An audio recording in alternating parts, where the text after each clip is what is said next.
The sky is that heavy, bruised shade of winter violet that only happens just before a deep freeze settles in for the night.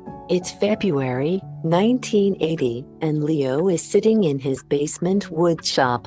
The air thick with the honest, clean scent of fresh pine shavings and mineral oil. He's leaning against his workbench, holding a cold glass of cider, the kind that makes your teeth ache just a little. And he's watching a single wood curl slowly unwind itself on the floor. There is no rush to start the next project. There is nowhere else he's supposed to be. Outside, the world is hushed by a layer of fresh powder, the kind of silence that feels like it's physically pressing against the small, high windows of the basement. The only sound is the rhythmic thrum hiss of the old steam radiator in the corner, a steady pulse that feels like the house itself is breathing. It's a warm, heavy kind of quiet. In the distance, he hears the muffled whump-whump of a neighbor's car tires struggling for grip on the icy street, a sound that quickly fades and leaves the silence even deeper than before.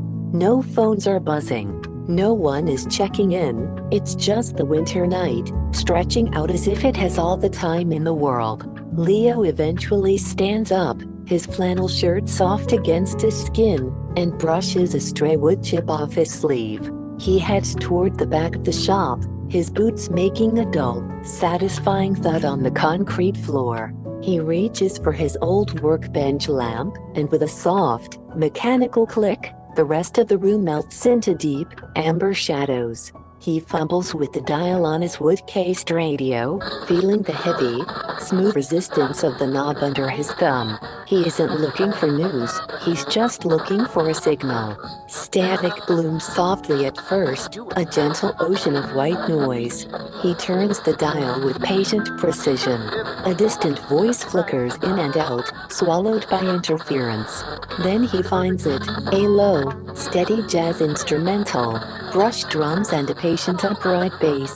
The trumpet comes in warm and muted, like it's playing from across a dimly lit room. The music feels unhurried, unconcerned with charts or deadlines. It simply exists. He settles onto his tall stool, the worn wood seat familiar and comfortable. The leather cushion is cracked at the edges, polished smooth by years of use. He sets his cider down carefully and reaches for a small piece of cherry wood from a stack near the wall. Cherry has a sweetness to it, even in scent.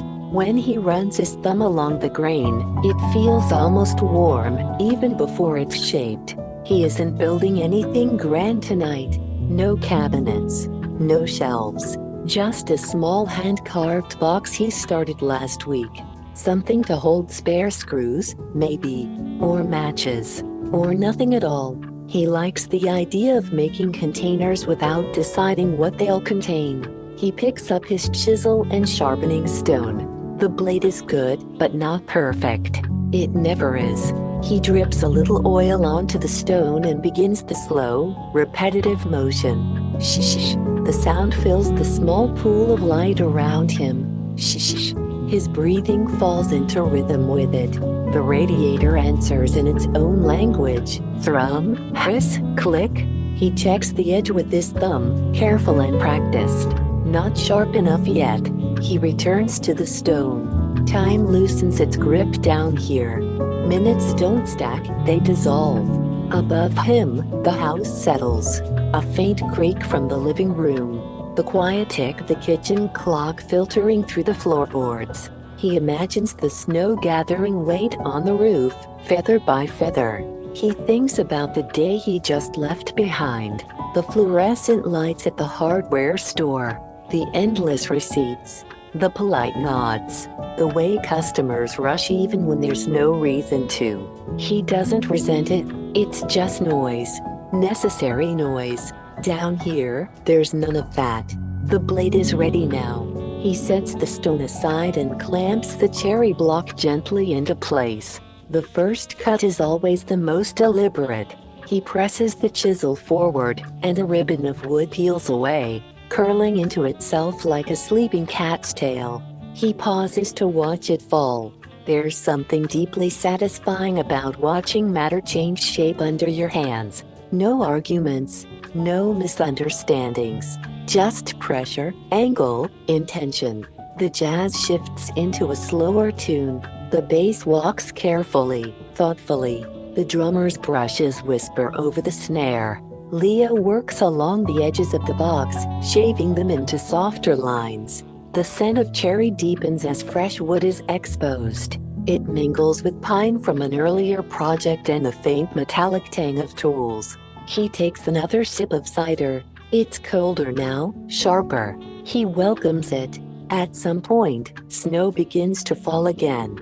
He can see it through the small window, fat flakes drifting sideways in the glow of the street lamp.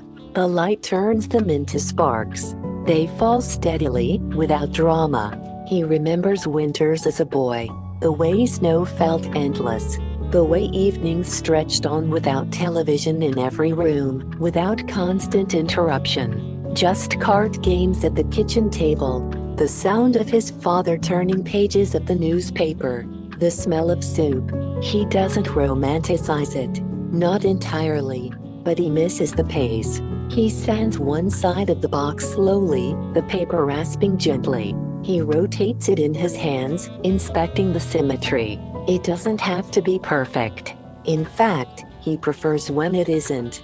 Tiny irregularities remind him it was shaped by hands, not a machine. The radio crackles faintly and the signal wavers. He reaches over without looking and adjusts the dial a fraction of an inch. The music steadies again. Around 9:30, he stands and stretches. His back pops softly. He walks to the window and wipes a small circle clear of condensation with his sleeve. The snow has covered the tire tracks on the street. The world has been reset. He thinks about calling someone, just to hear a voice. The rotary phone hangs on the wall, solid and dependable. But he doesn't. Not out of loneliness, just because tonight doesn't need anything else added to it. Instead, he turns back to the bench and begins hollowing the inside of the box. This part requires patience. Slow scoops. Careful listening. The sound changes when the wood thins. He trusts his ears as much as his eyes. Each curl falls into the growing drift at his feet. By the time the jazz program announces its final set, the box has taken shape. He runs his fingers along the inner walls. Smooth, honest, real. He sands it again, finer this time. The grain emerges more clearly, subtle waves running through the cherry like a quiet river. He smiles, just slightly. He wipes the box down with a soft cloth and applies a thin coat of oil. The wood darkens immediately, deepening into a rich, warm red-brown. The transformation is quiet but undeniable. He waits, watching the sheen settle. The radiator gives a final loud clang, then resumes its steady breathing. By 10, his shoulders have dropped completely, the tension of the day long since evaporated into the shavings on the floor. He reaches out and kills the workbench lamp, sitting there for a long minute in the total darkness. The only light comes from the pale blue reflection of the snow hitting the top of the window, and the tiny, glowing amber dial of the radio. The trumpet plays one last lingering note, before the announcer's calm voice thanks listeners, and fades into static. Leo switches the radio off. The silence that follows is thick but not empty. It feels earned. He stands slowly, joints protesting just a little, and brushes the wood shavings into a small pile with his boot. He'll sweep properly tomorrow. Tonight, it's enough to leave things as they are. The heavy rotary phone on the wall is just a dark silhouette in the corner. It isn't going to ring, and he's perfectly fine with that.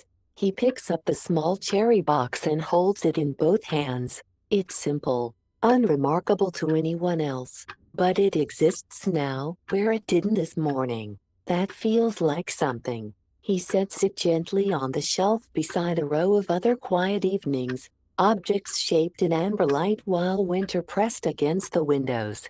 Finally, he heads toward the stairs, the wooden steps groaning under his weight like they're acknowledging the end of the day. He turns off the basement light at the top and pauses, listening to the furnace hum and the wind brush softly against the siding. The house is tucked in. The night is deepening. Snow continues its patient descent. Upstairs, he pours the last swallow of cider down the sink and rinses the glass. He leaves it upside down to dry. He checks the front door lock, though he knows it's secure. He stands for a moment at the living room window, watching the street lamp glow through the snowfall. The world feels far away, smaller somehow. He turns off the lamp beside his chair, and the room falls into shadow. In the dark, with only the steady hum of heat and the weight of winter outside, Leo feels the rare, simple completeness of a day that asks nothing more from him than attention. Tomorrow will come with its errands and fluorescent lights and conversations.